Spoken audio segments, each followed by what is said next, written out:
More than 1,000 years after Rome's founding, the empire was vast, covering 1.9 million square miles and at its peak, boasting the largest professional army in the world.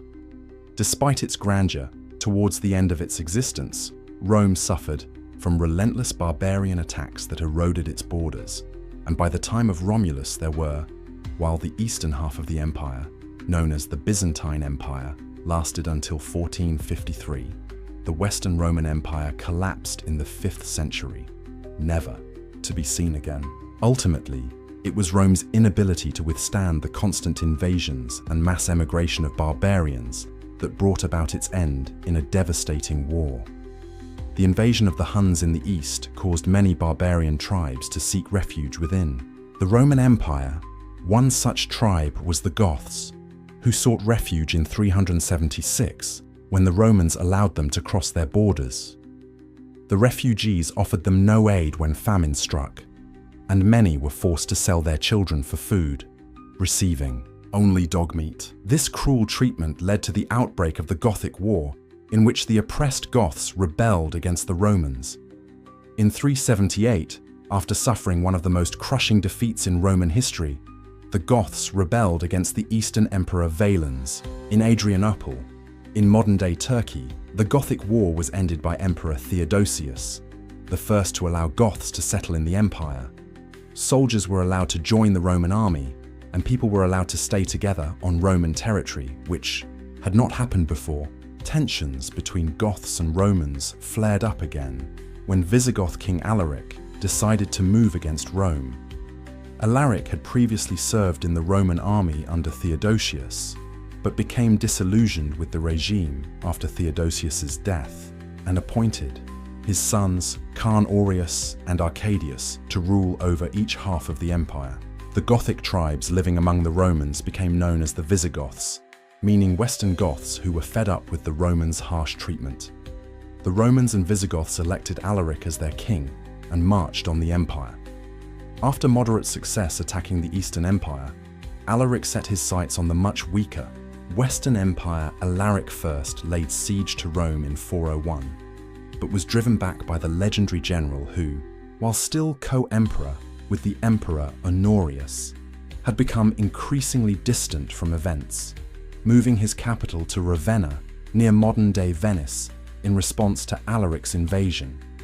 Then, in 408, Hernus Aureus executed Stilla Co, the general, who had defended Rome so valiantly all these years and left Rome wide open to attack. Alaric returned later that year and captured Rome until its starving citizens agreed to pay a large ransom and install a rival emperor.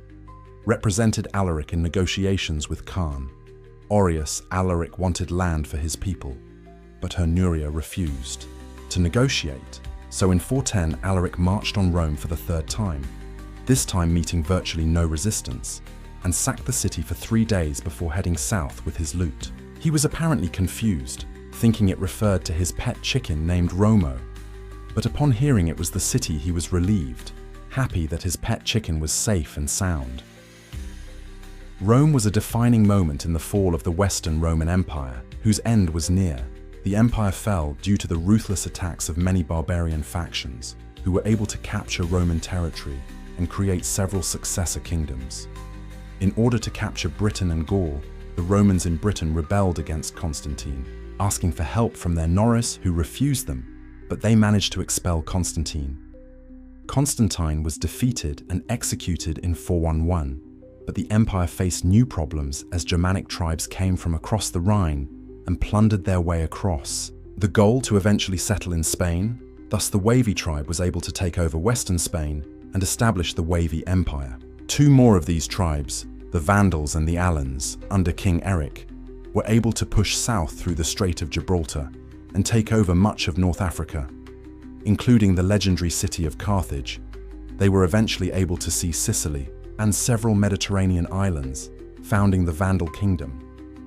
The Visigoths were also able to take advantage of the situation by taking over parts of southern Gaul and allowing Emperor Honorius, who had given them western Gaul in exchange for their help in driving the barbarians out of Spain, to establish the Vandal kingdom. The Visigoths soon turned on their ally and began to seize undefended Roman lands, before the invasion of Hunton's Tale forced them to ally again.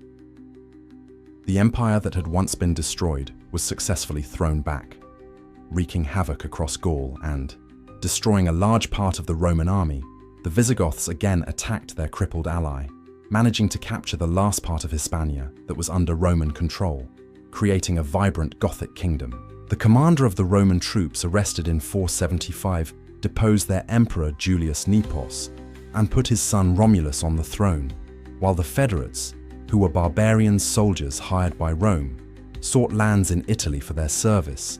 Those arrested refused them, and so they turned to Odoacer, an official in the army. Odoacer led a group against Orestes, successfully killing him before they moved against Romulus. Old Odoacer became king of Italy, sending the imperial insignia to the Eastern Emperor, which meant the end of Rome's imperial power in the West. While the barbarian invasion the reasons for the fall of Rome were enormous. Rome faced serious problems due to the colossal size of its empire.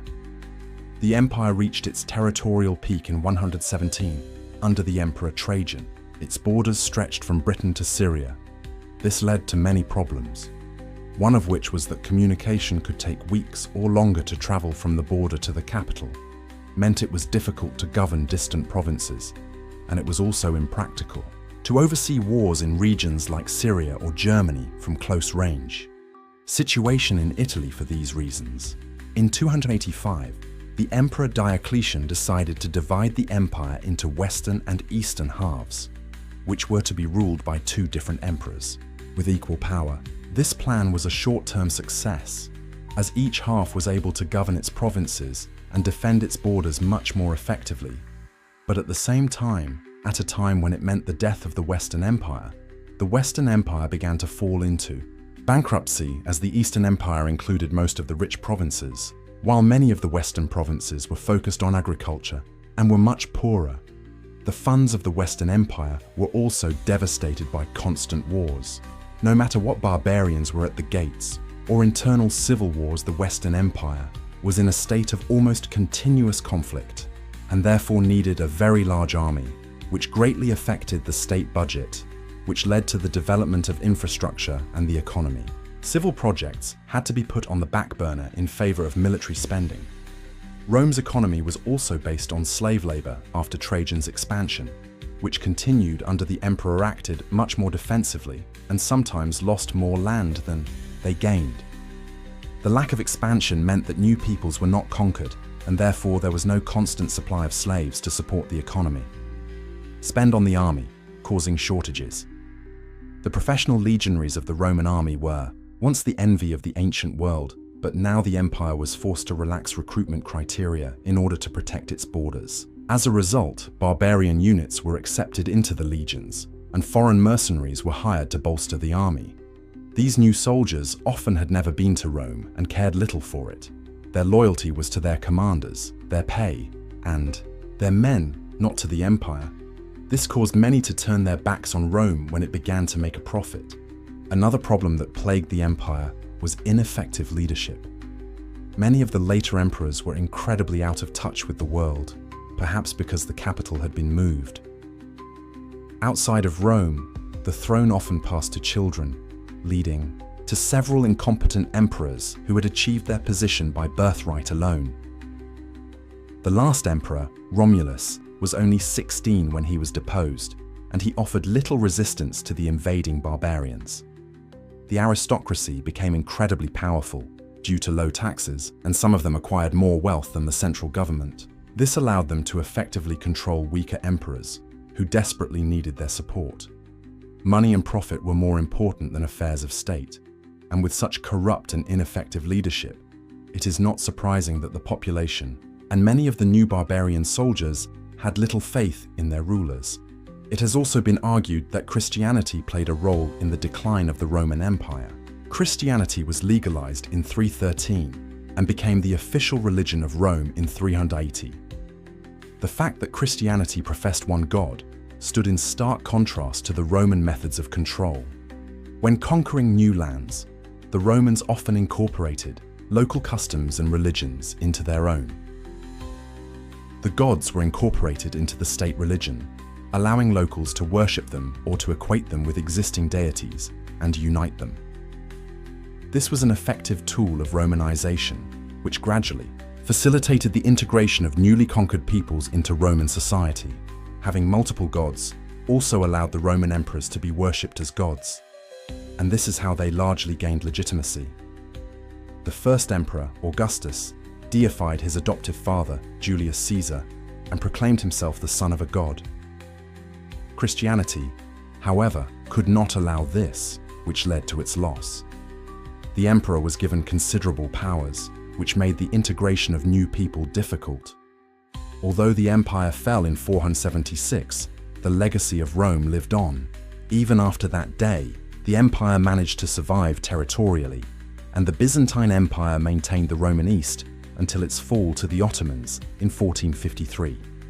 The empire even experienced a revival in the West, when Charlemagne, king of the Franks, was crowned Holy Roman Emperor in 800 AD.